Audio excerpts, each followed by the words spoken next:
Bless the Lord.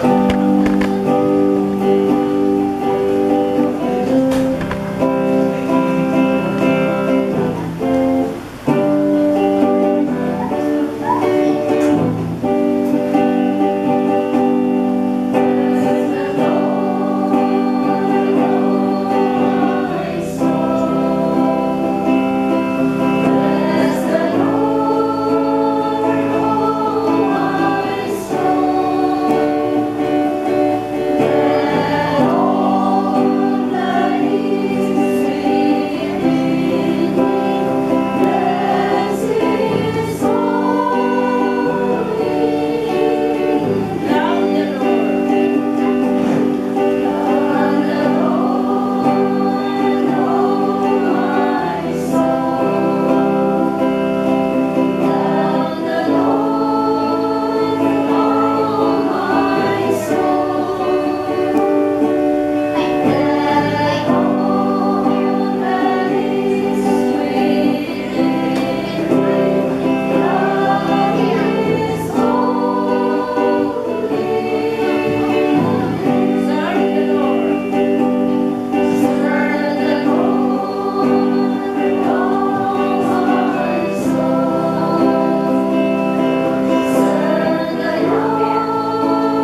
ganito po si Jesus.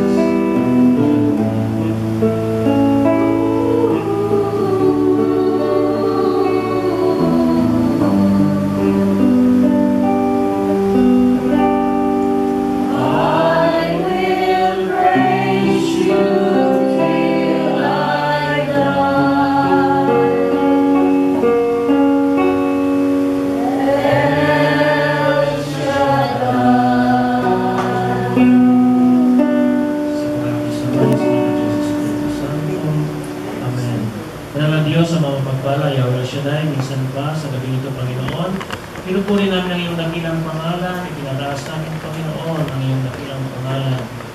Muli po sa kami nito, Panginoon, kami nagpupuri at nagpapasalamat dahil sa iyong kabutihan.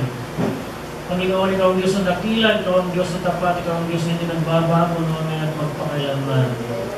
Panginoon, muli po sa gabi nito, ganito pang iyong mga anak, nakataas ng mga kamay, tanda na namin pagsuko sa iyong Panginoon.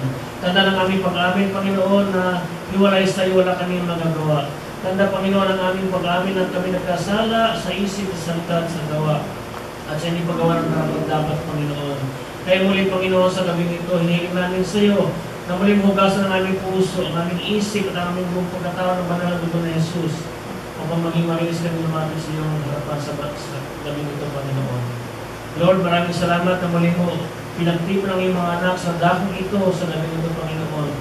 Muli kong pagpalain ang lahat ng manarating sa gabi nito, Panginoon. Pagpalain mo ang iyong salita na mahahayag sa gabi nito. Pagpalain mo, Panginoon, ang iyong lingkod na sa iyo lamang umaasa. Punasan mo ng iyong langis sa aking mga labi, Panginoon. Upang lahat ng iyong sasabihin sa pamamagitan ko, Panginoon, ay magsisilbing kalakasan, kagalingan, kapayapaan, at higit sa lahat, Panginoon, ito ang magdadala sa amin sa buhay na walang hanggan sa pangalan ng Jesus. Lord God, maraming salamat. At dahil namin, Panginoon, ang iyong presensya, kung saan ang iyong presensya, nandun ang kagalingan, nandun ang kalakasan, at nandun ang tagumpay. Kaya, Panginoon, sa gabing ito, pinampinan namin, Panginoon, ang lahat ng aming gagawin ay magtatagumpay sa pangalan ng Jesus. Kaya binabalik na namin sa iyo lahat ang pagpuri para magpagsabat magluwang hati. To God be the glory, in Jesus' mighty name we pray. Amen. The Father, the Son, and the Holy Spirit. Amen. Purihin.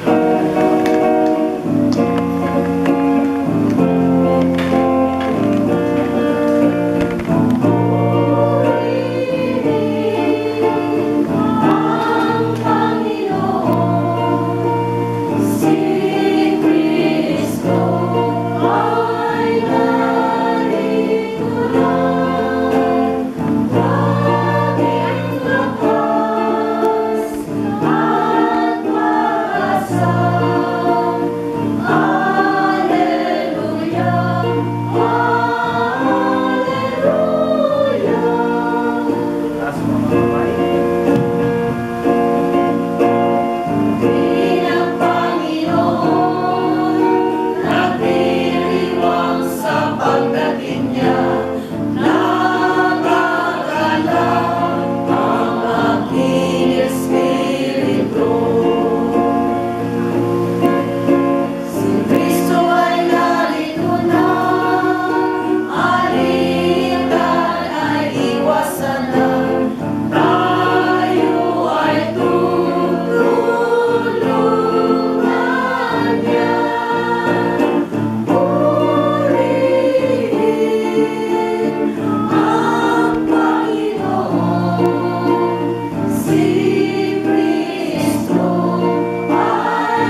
hindi pa alam kung kailan palakasan ang boses ko. Hina.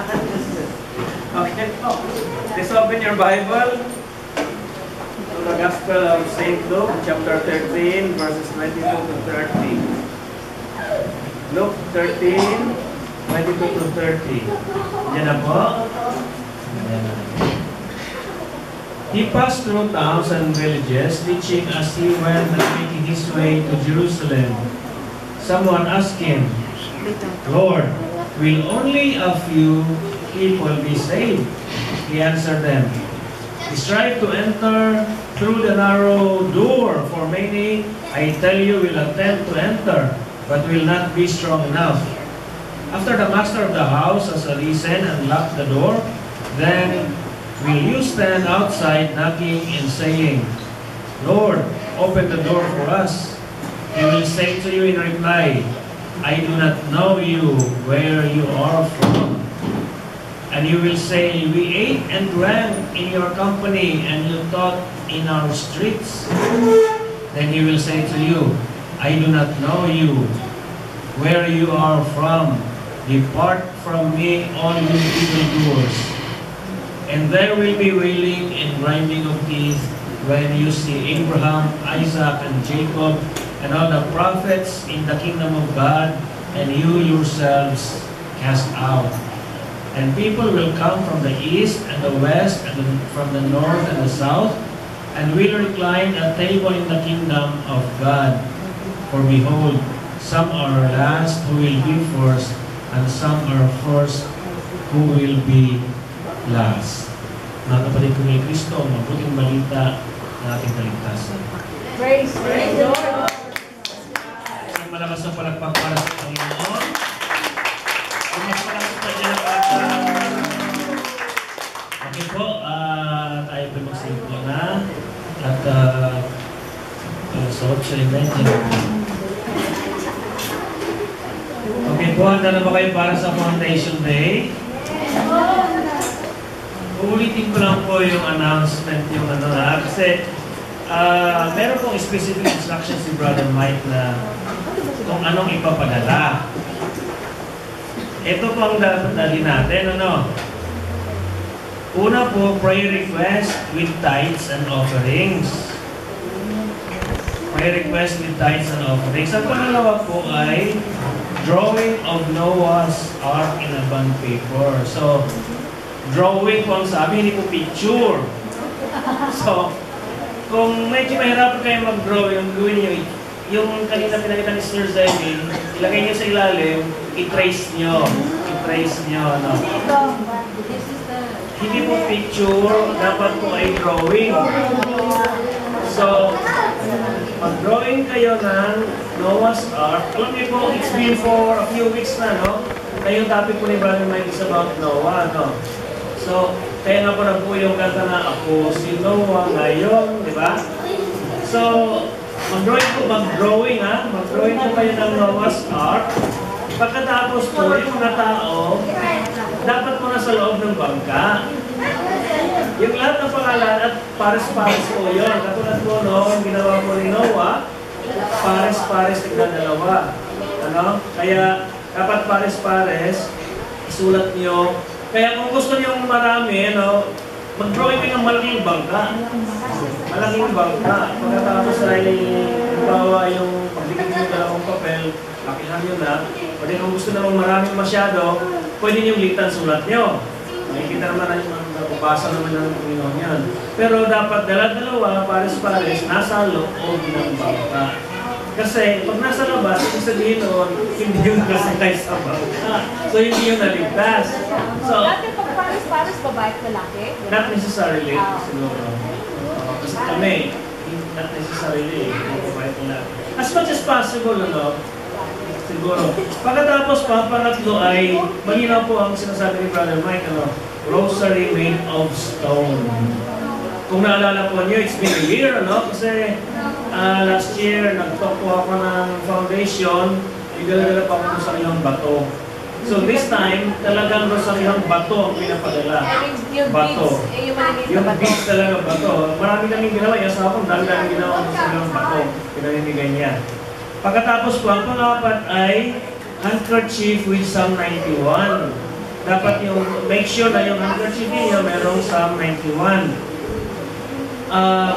Sa Pilipinas po may kandila, but we recently heard na dito daw sa atin, kung na daw tayo magdala ng kandila. And I think si Sister Chit Moncayo, may instruction from LA, kung daw tayo magdala ng kandila. Kailangan natin magdala ng akay. Ayun, akay. At sa Pilipinas, alam niyo ba na ipapalabas bukas ng gabi yung Miracles Are Forever? So, ang ticket ko noon ay pag sa loob, 5,000, pag sa labas ay 500. So, sabi ko sa asawa ko, I would rather have 10 people na manood kaysa isang tao lang nasa loob. So, ang pinabili kong ticket ay yung nasa labas lang, pero lahat ng kagabi nagpadala pa kami ng 4 pa ulit na tao, no? Kasi para yung lahat ng mga kamag-anak ng asawa ko, mga kapatid niya, mga pamangkin, ay talagang binila namin ng ticket para lang makapunta, makapanood at makatin ng anniversary. Pagkatapos ang dress code ko ay all white. All white, pagkatapos with red and blue ribbons.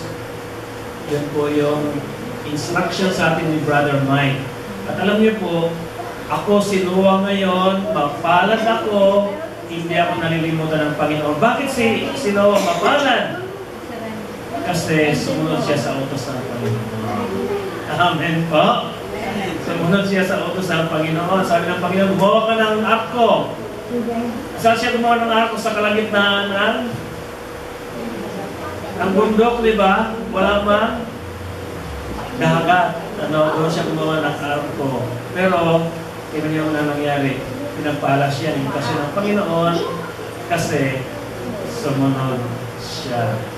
Kaya po, as much as possible, hindi lang as much as possible dapat talaga sumunod po tayo. Of course, muna tayo masali ng bato, pero let's try na kung gano'n tayo, makasecure tayo, sumunod po tayo. Kasi nasa pagsunod ang pagpapala. Amen po? Palagpagan natin ang Panginoon. Palagpagan natin ang Diyos. Okay po, so, ang atin pong binasang Ebanghelyo, everybody speaks, understand Tagalog? Okay po, so, Tagliso na po tayo. Ang Ebanghelyo po natin binasa, this is the Gospel for this coming Sunday. Ito po yung Ebanghelyo ngayong darating na linggo. Pag hindi pong babasahin, and kung maalala po ninyo, yung atin pong Sunday Gospel last week, it was a very challenging Gospel. Ano po? Sinasabi ko po challenging kasi enter through the narrow door. For many, I tell you, will attempt to enter but will not be strong enough. Of course, verse 25, after the master of the house has arisen and locked the door, then you will stand outside knocking and saying, Lord, open the door for us. He will say to you in reply, I do not know you, where you are from. Wow. Sabihin nyo nga, wow. Ayaw mo mapasama sa mga tao na gano'n. So, verse 30, for behold, some are last who will be first, and some are first who will be last. Diba? Very challenging yung ating gospel ngayon. Kaya po tayo nag-aral para po natin maintindihan kung ano po ang kalooban ng Panginoon para po sa ating lahat. Amen? Amen. So, tonight, I will share with you only 3 words. 3 words lang. At kung yun po ating pag-aralan, for the past few weeks, yun po ang laging ginagawa ko, 3 words ng 3 words lang, or 3 mahaba ito.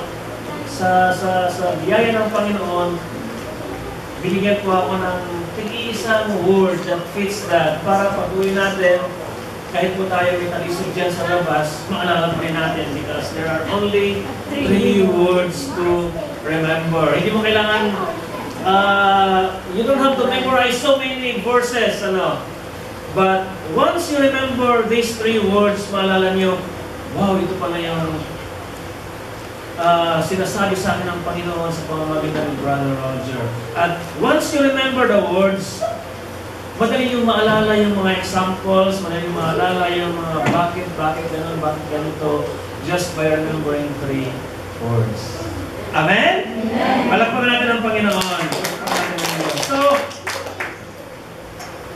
and also I pray na yung tatlong salita nating matutunan ngayong gabi, we will not keep it to ourselves, but we have to share it with others.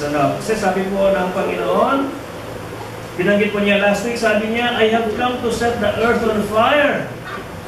And so, let us set the earth on fire by not keeping His word, but by sharing His word to other people. Amen po? Amen. Sabi po ng Panginoon, how I wish it is already blazing. So, pag-alabi natin ang salita ng Panginoon, hindi lamang sa ating mga puso, kundi pati na rin po sa puso ng ating mga kapamilya, kapuso at kapatid. At sa lahat po ng ating mga katrabaho, kaopisina, kahit mga basta pag-alabi natin ang puso ng bawat isang ating mga magkakasalamuha. Amen po? Amen. Kasi po, what is a characteristic of fire? Ang fire po, ang isang sunog, kapag hindi nakapan, ito po ay nagliliyab at naglalagablag. At ito po ay tuloy-tuloy. Kaya nga po, yun po ang purpose ng bumbero, no? Tinutupok ang apoy. Pero pag hindi po ito nakapan, tuloy-tuloy yung tuloy-tuloy. So, Jesus says, I have come to set the earth on fire. Yung fire na yun, yung fire of the Holy Spirit that is blazing in us. Ano po? Kaya po, ating pag-alabi ng puso ng bawat isa para po lumaganap ang salita ng Panginoon. Amen po ba? Amen. Palagpakan natin ang Panginoon. Glory to God, glory to Christ Jesus. So, tatlong salita lang. At hindi po mahirap na tandaan kasi magkakarain po sila. Oops, dito pala. Oops. Yan. Number 1, diligent.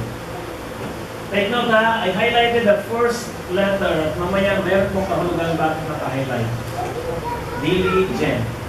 Pangalawa, urgent. No?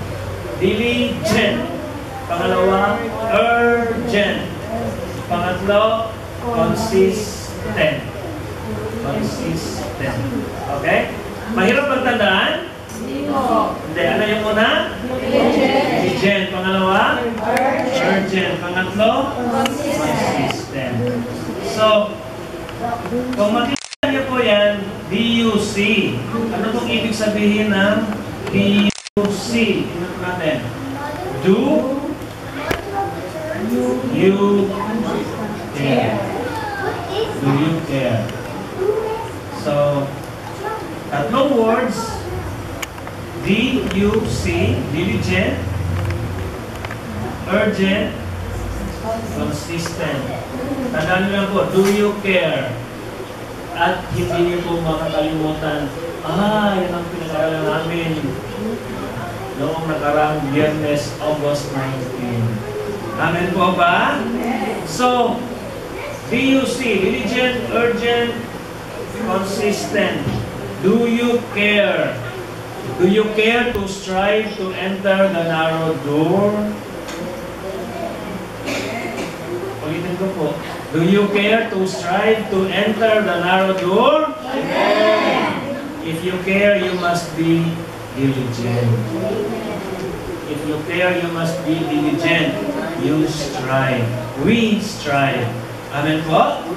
Nakalawang tanong. Do you care that the door will be locked? Paano nga sagutin yan? I care, ano? Kasi bakit I care? Ayaw kong masarhan. No? That means, if I care, I must know that there is something urgent. No? Ayaw kong masarhan. I care if the door will be locked. No? Not to me. So, I have to do something urgent so that I can be inside of that door. Naintindihan po ninyo? Amen? Pangatlo po, do you care if you will be last instead of first? Yes, I don't want to be last. I want to be first. So, if you care, you must be consistent and don't give up. Amen? So, yun po ang ating pag-aralan ngayong gabi ito. So, ano yung una? Diligent. Pangalawa? Urgent. Pangatlo? Consistent. Ayun. So, okay. Balik muna tayo sa umpisa. Saan ba tayo nag-umpisa? Sa verse 22. Sa verse 22 po natin binasa, ang sabi po dito, Jesus passed through towns and villages, teaching as He went and making His way to Jerusalem. Si Jesus po ay naglakbay at papunta po siya ng Jerusalem. At siya ay nagturo sa bawat bayan at nayon ng kanyang dinaraanan. Amen po? And then someone asked Him, meron pong nagtanong. Sabi po ang tanong po sa kanya, Lord, will only a few people be saved? Yun po ang kanyang tanong. Tanong po ng isang tao na ito, Panginoon, kakaunti po ba ang maliligtas? So yun po yung, dito po nag-umpisa dahil po sa isang tanong. Lord, will only be a few people be saved? So, this man asked the question, this man who asked the question is concerned whether only a few people will be saved. Concerned siya kung kunti lang ba ang tao maliligtas. Amen? Pero, are we, paano sabihin? For me, pwede nating, do we care if only a few will be saved? No? Kasi ang gusto ng Panginoon, everyone will be saved. Yung dapat, Pero, ang tanong dito, sabi niya, will only be a few will be saved. So, ang unang tanong, what does it mean to be saved? What does it mean to be saved? In a broader means, to be saved means to be rescued from danger. Diba? So, to be rescued from danger na tayo ay may adya sa kapahamakan. Diba? Maligtas ang isang tao kapag na-adya siya sa kapahamakan. But in our context, to be saved means to be rescued from perishing. No? To be rescued from perishing. Sabi po sa John 3:16, ano pong sabi niya? For God so loved the world that He gave His only begotten Son, so that whoever believes in Him will not perish, but will have eternal life. So, to be saved is to be saved from perishing, but in order to have eternal life. Amen po? So, to be saved means to enter the kingdom and the kingdom of God and to inherit eternal life. At sabi nga po, whoever believes, sabi po, for God so loved the world that He gave His only begotten Son, so that whoever believes will not perish, but will have eternal life. So, dito po ang pag-aralan natin, ano pong ibig sabihin ng what does it mean to be saved? Kanina lang po, habang ako po ay nag-aaral, I come across yung, kailan niyo si Bishop Robert Barron. He was from Chicago before, now he is in Los Angeles. Isa po siya auxiliary bishop ng Los Angeles. And this is what he said about what it means to be saved. Ito po ang sabi niya, Sabi niya, and I find this very amazing, Sabi niya, eternal life means to participate to the fullest degree possible the very life of God. It means conformity to love. It means surrendering to the grace of God, allowing that grace to invade every aspect of your life so that grace may flow to you and into the wider world. And that is what it means to be saved. So, what do we know about salvation? Kung natatandaan po ninyo sa atin pong Life in the Spirit seminar, di po ba? That salvation is a gift. Salvation is a gift. And salvation is by grace. By grace, di ba? Sa Ephesians chapter 2, verse 8 to 9, ang sabi po niya, for by grace you have been saved through faith, and this is not from you, it is a gift of God. It is not from works, so no one may boast. So, salvation is a gift, and salvation is only by grace. So what does it mean? We cannot earn salvation. We cannot work towards our salvation. Talagang grasya lang ng Diyos ang maaaring makapagligtas sa tao. Amen po? Naintindihan ninyo? Pero ang tanong ito, are we not going to do anything? So, salvation is by grace naman pala eh. So, bakit pa meron pa akong gagawin? No? Di ba minsan, naisip niyo ba yon? Kapag ang tao mababaw pa, salvation is by grace naman pala. So, mabuti ang Diyos, mabait ang Diyos, gusto niya lahat ng tao maligtas. Di ba? Which is true. Gusto ng Diyos, lahat ng tao ay maligtas. Pero ang tanong, wala na ba tayong gagawin? Ang sagot ay? Meron. Meron. Malagpagan natin ang Panginoon. Malagpagan natin ang Diyos. Parang nag-aalanganin kayo sumagot na. Okay. So, meron tayong gagawin. Kaya nga may sinabi sa atin ng Panginoon. So, una-una, I will answer that question. Of course, sinabi ko na meron, but I will answer that question with this, So, sabi natin, salvation is a gift. Malapit na ang Pasko. August, September, October, November, anniversary na naman ninyo, no? November na. Tapos, after nun, Pasko. Malapit na ang Pasko. Pagdating ng Pasko, marami tayong natatanggap na regalo. Amen? Meron tayong mga natatanggap na regalo. Ang tanong, meron ba kayong ginagawa sa regalo ninyo? Meron wala? Meron. Di ba? So, salvation is a gift.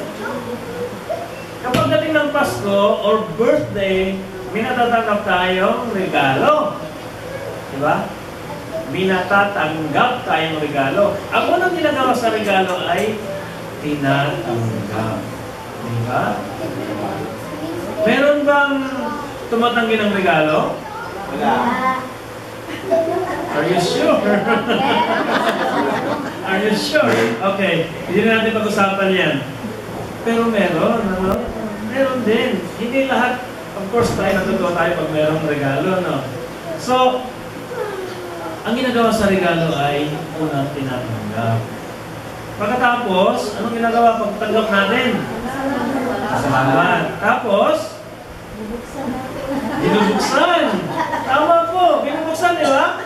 Kasi paano, dito nga sa atin, sa atin nakakatawa. Kasi ayaw natin buksan yung regalo sa harap na nagbibigay. Di ba? Tama ba? Pero dito, pagkatanggap ng regalo, gusto mo nagbigay, pabubuksan ka agad. Kasi pagtingin mo, makikita kasi yung mukha mo pagbuksan ng regalo. Abay, hindi niya gusto yung regalo ko.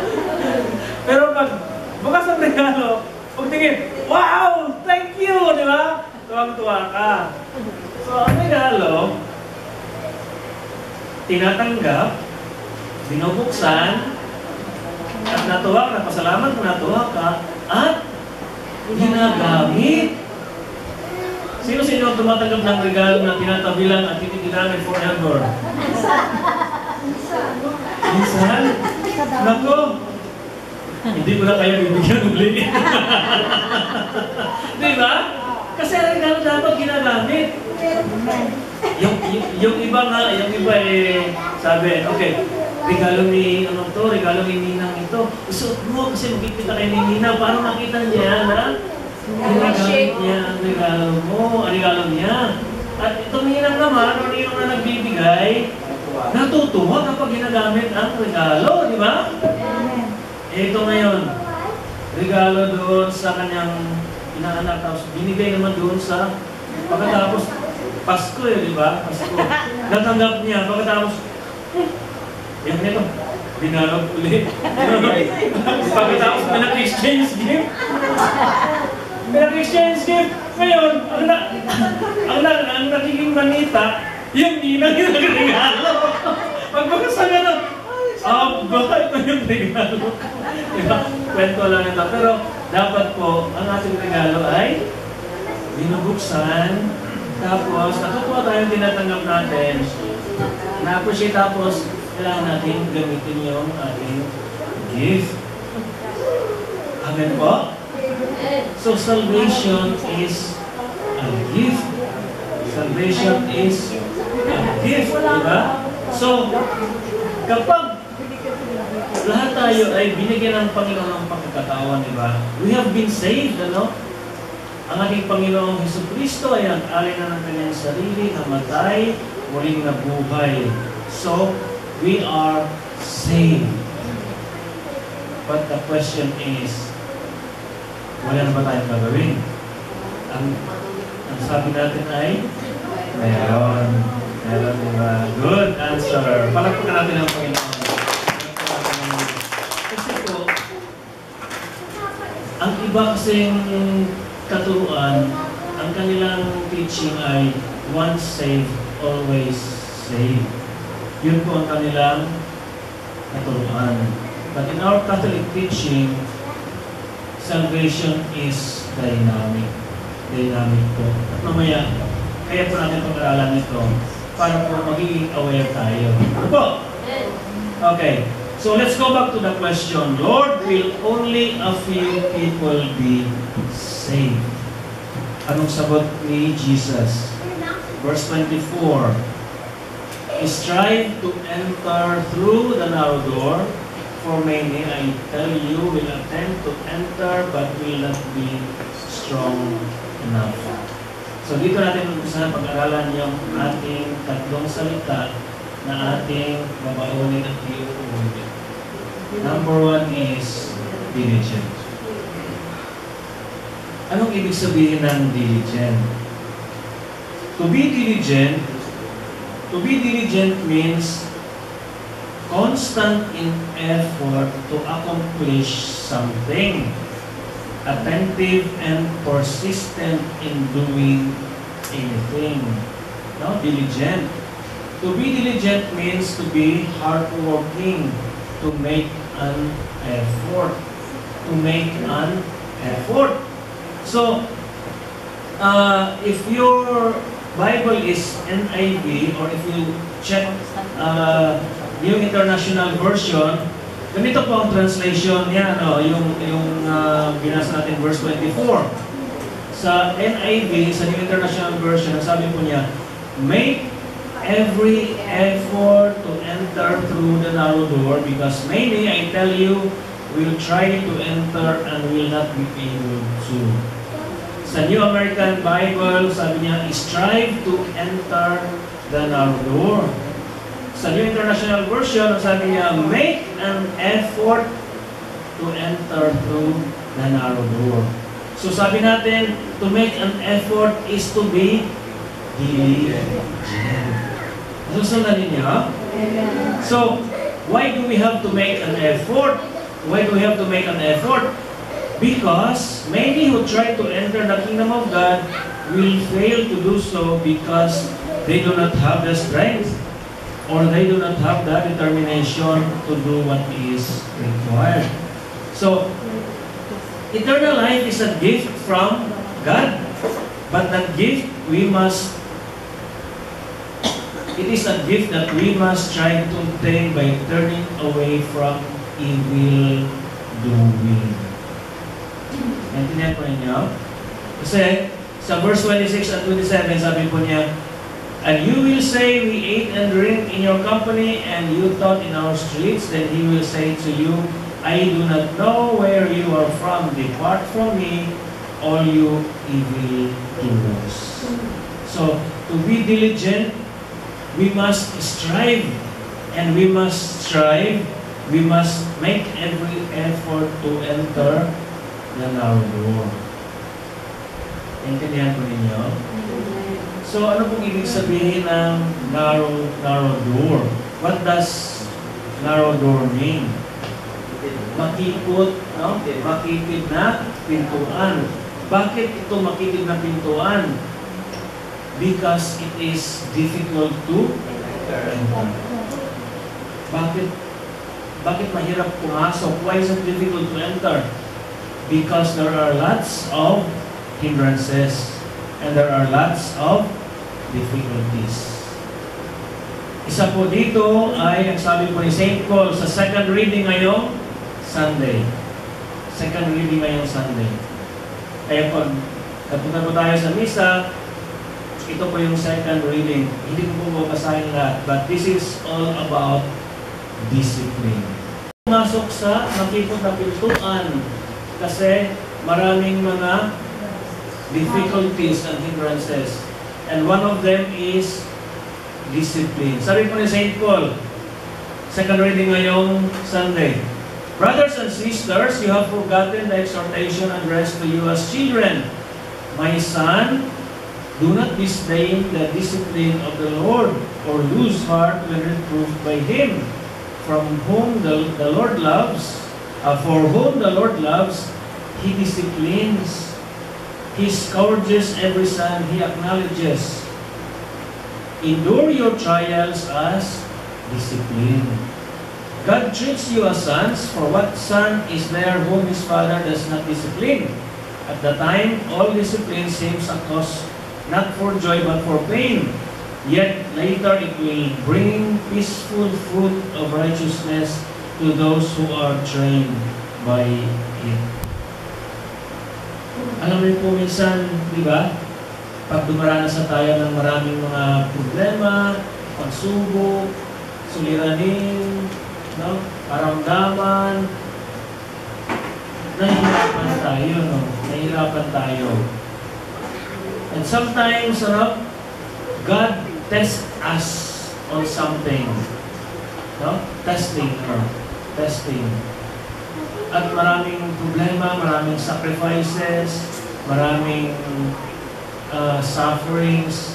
Kaya po, narrow door. Ano po? Natindihan po niya? So, but we must have to be diligent.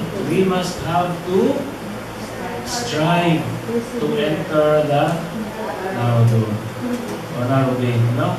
So, mamaya po, meron po tayong pupuntahan doon po sa point number 3. But for now, we must strive to enter. Mahirap, pero nandun po ang kaligtasan.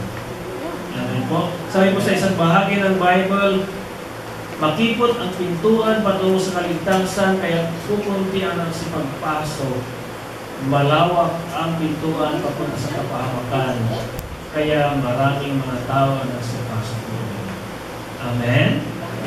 Amen. So, ito po yung ating share.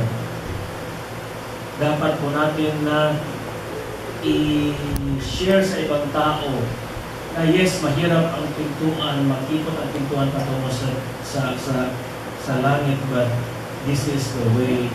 Ito yung papunta ng daan, eternal life. Amen? Kaya nga po, kailangan natin mag-akay para mas maraming mga tao makasama natin doon sa kaharian natin po. Amen? Amen. Para po natin ang Panginoon.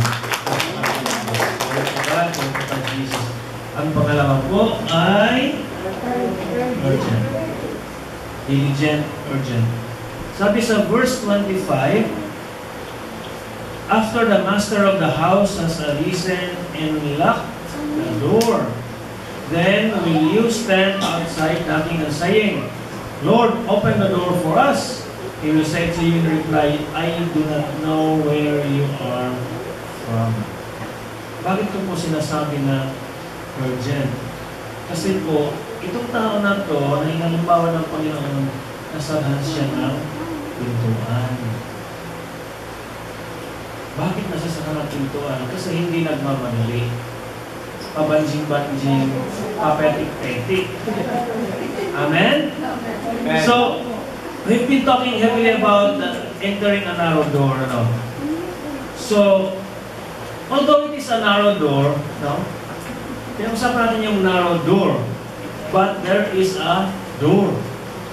Makipot siya pero merong pintuan. Anong purpose bakit merong pintuan? Bakit merong pintuan? Para meron kang pasok. Halimbawa, itong room na to. Bakit meron yung pintuan na yan? Para makapasok tayo. At para makalabas, di ba? So, sa building code, ang isang bahay dapat meron at least 2 pintuan, di ba? I think so. Kasi, pag may sunog na nasa front door, dapat meron kang isa pang pintuan na malabasan. Diba? So, 2 pintuan. Merong pintuan para pwedeng pasukan mo at pwede rin na doon ka lumabas. Yan yung purpose ng pintuan. Kasi pag sarado, walang pinto, hindi ka makapasok, hindi ka makakalabas. I remember, I was in Vancouver last month, sa anniversary nila. Doon ako tumira sa El Shaddai Center. Ako lang mag-isa doon. Ang laki-laki ng El Shaddai Center na siguro mayroong 10 kwarto. Kasi dating bahay ng mga kumbento ng mga madre. Ginawa nila ang El Shaddai Center. So, hinatid ako ng council. Pagkatapos, kasi midnight na, dumating ako lang mga 11 o'clock ng gabi, kumain pa kami. So, mga 1 o'clock ng gabi. Sabi sa akin, Brother Roger, hindi kami matutulog dito, mag-singway kami sa aming mga bahay. Ito ang susi mo. Ang center nila is, ganito lang, separate lang na building sa simbahan. Pero, yung simbahan nila ay mga, siguro mga 3 minutes walk. Diyan lang, kita mo lang So, ito na ngayon. So, binigyan niya ako ng susi. Sabi niya, pag magsita ka po sa umaga, make sure you lock the door before you go. Of course, ito na ako ngayon, Dahil ang aking oras ay Eastern Time, baga akong nagising. So, syempre, magkakabagin na bukas sa anniversary, naninilay. Pagkatapos, mga 7 o'clock, may tumawag sa telephone ng center, Sabi ko, sino kaya ito? Sino pinatawagan? Sinagot ko. Yan pala, yung isang council na iwan sa akin ng susi. Sabi niya, Brother Roger, nandito ako sa baba, pakibukas ako. Kasi yung susi ko, binigay ko sa iyo, kaya niya makapasok. So,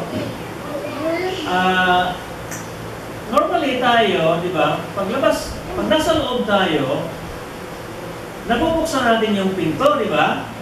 Kaya normally, pag may kumakatok, without any key, without bringing anything, kung tayo sa pinto, binubuksan natin. So, ang kwarto ko po ay sa taas. Nang sinabi niya, pakibukas naman ako.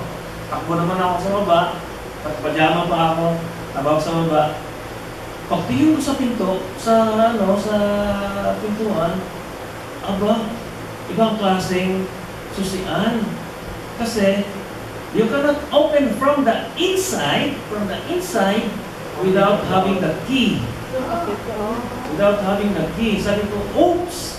Wala akong susi. Teka lang, sister. Umakit ulit ako sa taas. Pagkatapos ay bumaba ako, bigbit ko yung susi. Binuksan ko from the inside. Kakaibang susian. Ang sabi nila, kasi daw, dinudukot. Dinabasag daw yung salamin. Pagkatapos ay binubuksan, pinapasok. Kaya ginawa nila, kahit sa labas, kahit sa loob, kailangan ng susi para kahit basagin, hindi mabubuksan kasi wala siyang susi. Why I'm telling this, Kasi, ang pintuan ginagamit natin para pasukan at para labas na labas tayo, papasok tayo. Ngayon, isa yan sa mga purpose ng pinto. Ang parang purpose ng pinto ay, halimbawa, ano, naalala ko nung nagpaka last time, sabi ni Sister Jenny, Brother Bobby, alas 8 na, pakilat ng pinto sa taas. Di ba? Pagdating ng alas 8, nilalak niya yung pinto sa taas. Bakit? Kasi baka masalisihan, baka may pumasok na magnanakaw. Di ba? Naintindihan ninyo? So, isa sa mga purpose ng pinto, bukod sa pasukan at labasan, you use it to lock it para wala nang makapasok. Di ba? So, it's for safety, para walang makapasok na hindi karapat-dapat. Naintindihan ninyo? So, yun yung gamit ng ating pintuan. So, ngayon, ang sabi ng Panginoon, after the master of the house has arisen and locked the door, then you will stand outside knocking and saying, Lord, open the door for us. He will say to you in reply, I do not know where you are from. Kasi po, sinarado na ng master of the house yung pintuan. Amen po? Hindi lang pala makipot ang pintuan. There comes a time na magsasara ang pintuan. Mayroong panahon na ang pintuan, hindi lang ito makipot, kundi ito ay nagsasara at a certain time. At kailan yung oras na magsasara ang pintuan? Matthew chapter 24 verse 36. Matthew chapter 24 verse 36. But of that day and hour no one knows, neither the angels of heaven nor the Son, but the Father alone. Ang pintuan na ito, isang araw ay magsasara. At walang nakakaalam, kahit si Jesus, kahit ang mga anghel, hindi alam. Ang nakakaalam lang ito ay si Yahweh El Shaddai. Amen? So, the door will not remain open indefinitely. That is why it is urgent for us to prepare to enter into this door para hindi po tayo masasarahan. Amen po? So, sabi nga po, ulit na nagtatanong, Lord, will only a few be saved? Sabi natin kanina, salvation is a gift and we must accept it. We must accept it now, not later. It might be too late. We must consider it as urgent. Bakit ko sinasabi urgent? Kasi alam niyo po, may mga tao nagsasabi, Brother Roger, Brad, saka na lang, bata pa naman ako. Narinig niyo na yun?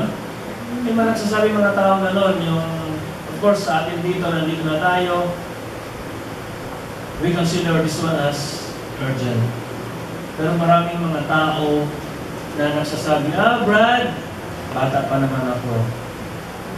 Isang araw, bata pa siya, 25 years old. Nanood ng sine sa Glorieta, paglabas, nasa kasaan. Patay. Urgent. Amen? Last time, naalala niyo kung anong topic ni Brother Roger last time? 2 months ago? Isang word lang yung dinig ko sa inyo. Naalala niyo ba? Absent na. I only gave 1 word. Ngayon, 3 words eh. Diligent, urgent, tsaka consistent. Ayan. Decision. Yun yung topic natin last time. Isang word lang yun. Decision. Last time we talk about Elisha. Diba? Si si Elisha in the first reading. Elisha left his family. Ang sabi doon na when Elijah called Elisha, he made a decision, he left his family. No? Right away. Because he considered the calling of God as urgent. Amen? Amen. Sa Luke chapter 9 verse 59 to 61, ito rin po yung pinag-usapan natin nung nakaraan, ano? Luke chapter 9 verse 59 to 61. Ang sabi po, Jesus said, "Follow me." But he replied, "Lord, let me go first and bury my father." But he answered him, "Let the dead bury their dead, but you go and proclaim the kingdom of God." And another said, I will follow you, Lord, but first let me say farewell to my family at home. Narinig niyo yun? Marami silang mga excuses. Lord, saglit lang kasi I have to bury my father. Pinag-usapan natin, sabi natin na kapag namatay ay inililibing ka agad. So, ibig sabihin ay hindi pa talaga patay yung tatay niya. Aantayin niya na sumunod siya kay Jesus kapag namatay na ang tatay niya. So, what I'm trying to say is, sabi niya, Lord, saka na lang susunod ako sa iyo kapag namatay ng tatay ko, ililibing ko siya, susunod ako sa iyo. So, this kind of person does not consider salvation as urgent. Ano po? E paano nga? Huwag namang mangyari, isang araw, we never know, we never know, na dumating yung pagkakataon na tayo ginawian at hindi tayo ready dahil we don't consider it urgent. Kaya naman po, una, we have to strive to enter the narrow door. We have to be diligent. Pangalawa, hindi tayo pwedeng pa, petty pa, banjing-banjing, kailangan po, we have to consider it urgent. Amen? Naintindihan po ninyo? Amen. Ang susunod ay consistent. Ayan. Anong ibig sabihin ng consistent? Ang ibig sabihin ng consistent ay hindi pa bago-bago. Ang ibig sabihin ng consistent ay nandito sa gawain ng Biyernes. Hindi yung lulubog, lilitaw, ang buwan at araw. Dapat ay consistent tayo. So, dapat consistent. Amen? Amen. So, sabi ko kanina, we touched a little bit about the second reading ngayong Sunday. Ang sabi ni St. Paul mentioned about discipline. God disciplines the one He loves. At ang sabi po ni St. Paul, ang kanyang advice is to endure our trials as discipline. So, to endure our trials means to be consistent. To be consistent. Bakit sinasabi na to be consistent? Ibig sabihin, even in times of joy, even in times of pain, even in times of trials, dapat consistent tayo na patuloy na naglilingkod sa Diyos. Amen po? Tuloy pa rin, dapat patuloy at patuloy. Kasi, bakit sabihin niyo nga bakit? Because going back to that question of that man who asked Jesus, Lord, will only a few people be saved? Sabi ko kanina, salvation is dynamic. Ang ibig kong sabihin dito, that at one point, so sabi ko, we are saved, but what if, bigla tayong papitik-pitik, bigla tayong nagkasala, pagkatapos hindi tayo nagsisi. Nagkasala tayo, hindi tayo nagkumpisal. Nagkasala tayo, hindi tayo nagsisi. Hindi tayo nagiging consistent. So, yun nga po, ang keyword ay to be consistent. Dahil kung hindi tayo consistent, at sabi ng Panginoon, Merong nahuhuli na nauna at nauunang nahuhuli. Amen? And to wrap up our topic for tonight, gusto niyo ang kwento? Sabihin niyo ulit, consistent. Consistent. Naikwento ko na ito minsan, hindi ko alam kung narinig na ninyo. This is about the story about the turtle and the rabbit. Narinig niyo na yan? Yung pagong at ang rabbit. And this is a story of consistency. Being consistent. Isang araw, di ba ang pagong ay, it's the nature of the turtle to be very slow. No? Di ba ka ng pagong ay talaga very sexy daw. No? Mabagal lumaka ng pagong. Itong si rabbit, ay medyo may, ay kaniyang, lagi niyang initis, ano bang tis sa Tagalog? Kanyang lagi binubuli. Binubuli niya yung pagong. Ang bagal-bagal. Sa inis ni pagong, sabi niya, ano gusto mo? Gusto mo hamunin kita ng race? Hamunin kita ng paligsahan sa takbuhan?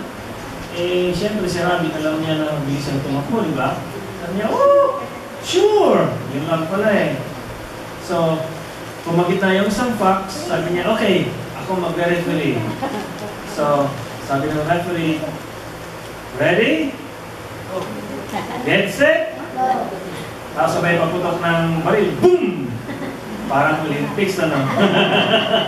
So, si Pagong mabagal lumakad, so lakad siya, lakad. Si Rabbit, takbo siya. Takbo. Pero sabi nung, tingnan ni Rabbit sa likod niya, hindi na niya makita si Pagong. So sabi niya, malayo pa si Pagong. Baka pagpahinga muna. Nakakita siya ng isang punong kahoy at sumandal siya. Nako, nakatulog si Rabbit. Pagising niya, sabi niya, nasa na si Pagong? Tumakbo siya, tumakbo. Pagdating niya sa finish line, nandun na si Pagong naghihintay sa kanya. At si Pagong ay merong ng gold medal. Bakit? Dahil si Pagong ay mabagal man, pero consistent. Consistent. Si Rabbit ay mabilis, pero hindi consistent. Kaya naman, merong nauna na nahuli at merong nahuli na nauna. So mga kapatid, sa gabing ito, tatlong salita lang po. From the question, Lord, will only a few people be saved? We don't know. Huwag na natin alamin. We just have to make sure. Of course, nobody is sure, only God. No? By the grace of God lang po. No? But what we can do is only to be diligent, to consider it urgent, and to be consistent. Na dapat po, every time, ang sentro po ng ating buhay ay ang Panginoon. Ang Panginoon lang po ang sentro ng ating buhay. At huwag po natin sarili nito ating natutunan. No? Sabi ni Jesus, I come to set the cross on fire. Kaya po, let us, tatlong salita lang po, huwag natin kalimutan. Pagbalik ko, tatanungin ko, ano pinag-usapan natin last time? Tatlong salita lang mo natin kalimutan, ano? Diligent, urgent, consistent. Yan lang po, tayo po magsitayo. Nating natin sa Panginoon.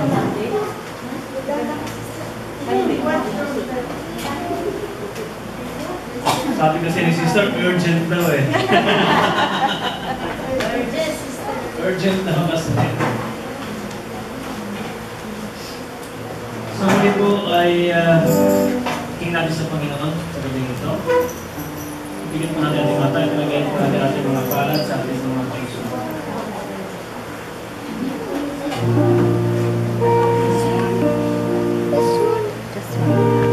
Dahil po ang kaligtasan ay grasya ng Diyos.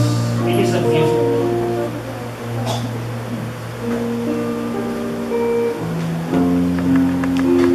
At tingin natin sa Panginoon na tulungan tayo to strive the narrow door. To enter the narrow door. To strive to enter the narrow door. Dahil sa ating lang sarili, hindi natin kaya. Pero dahil ang Diyos ay mabuti, God is full of mercy, God is a God of mercy, kailangan po natin isuma ang ating mga sarili sa Kanya. At ano pong ibig sabihin ng pagsuko sa Kanya? Ang pagsuko sa Panginoon, ang pagsurrender sa Panginoon ay ang pagsasabi, Panginoon, Ikaw ang maghari sa aking buhay.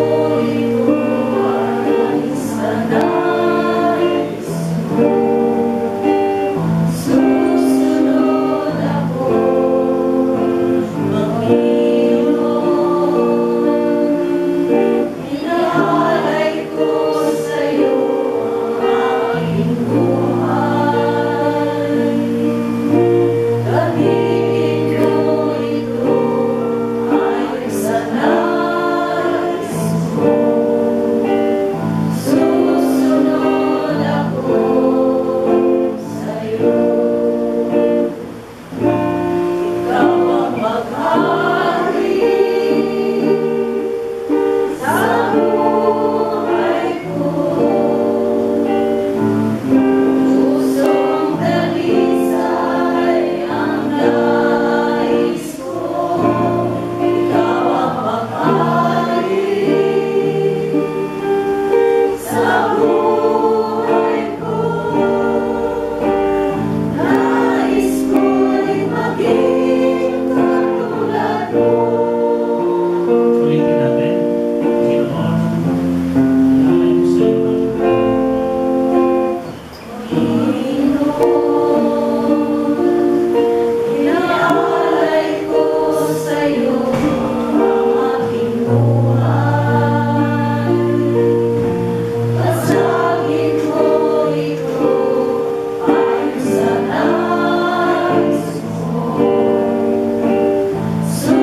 namin narinig sa gabing ito.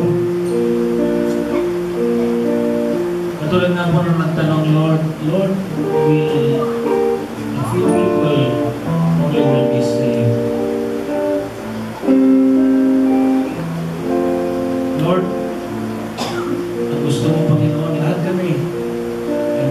ligtas. Dahil mahal mo kami, Panginoon. Yan ang dahilan kung bakit mo pinadala ang bugtong anak na si Jesus. Yan ang dahilan kung bakit inalay ni Jesus ang kanyang buhay upang kami ay maligtas.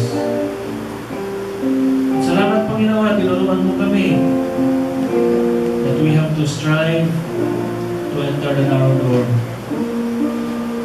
Panginoon, tunay nga pong mahirap pumasok sa makipot na pintuan. Maraming mga hadlang, Panginoon. But by your grace, O Lord God, by your grace, ay magagawa namin ito, Panginoon. Lord, salamat sa tatlong salita na yung pinaabot sa amin, O Lord God, sa gabi nito. Diligent, urgent, consistent. Panginoon, sa amin lamang mga sarili, hindi namin kayang gawin ito, Panginoon. Kailangan namin ang tulong mo, Lord God. At sa tulong mo, we can make effort. Magawa namin, Panginoon, maging diligent. Magawa namin ang magsikap because this is urgent. At magawa namin magiging consistent, Panginoon, sa lahat ng aming gagawin sa aming buhay. Lord, maraming salamat at tinuruan mo kami ng mga bagay na ito.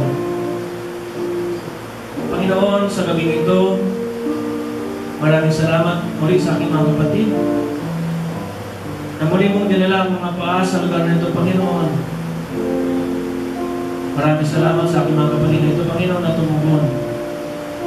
At Lord, patuloy mong pagpalain ang aking mga kapatid na ito, maging ang kanilang mga pamilya, O Lord God, na itong tatlong salita na ito, Panginoon, ay kanilang may bahagi sa kanila.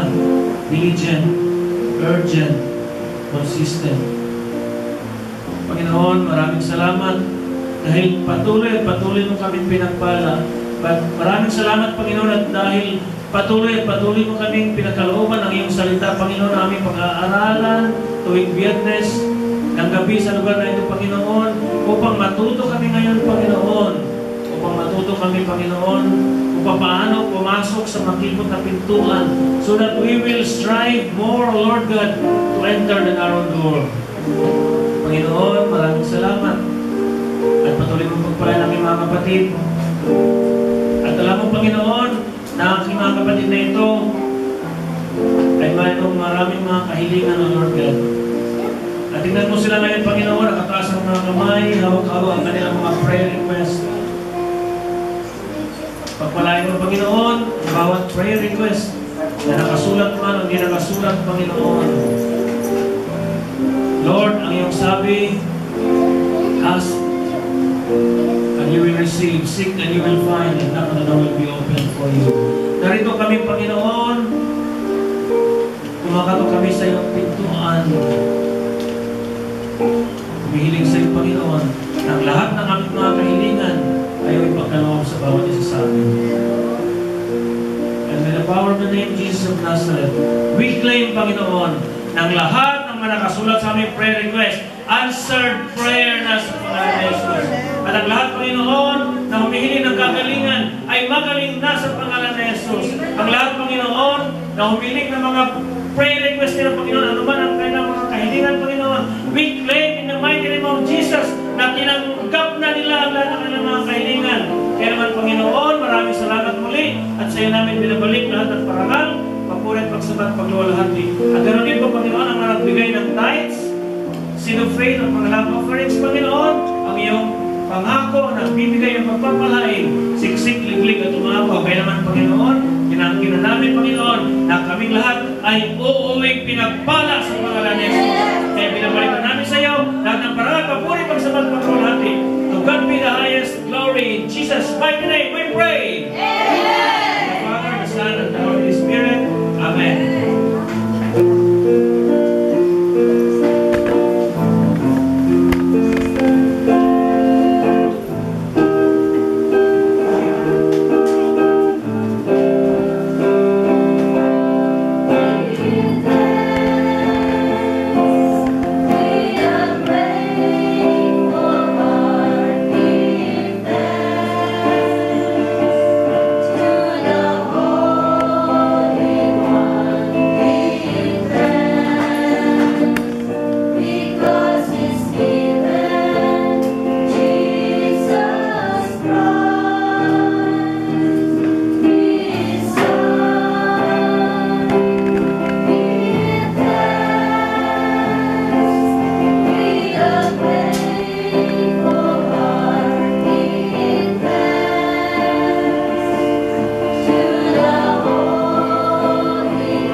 El Shaddai, El Shaddai, El Elyon Adonai.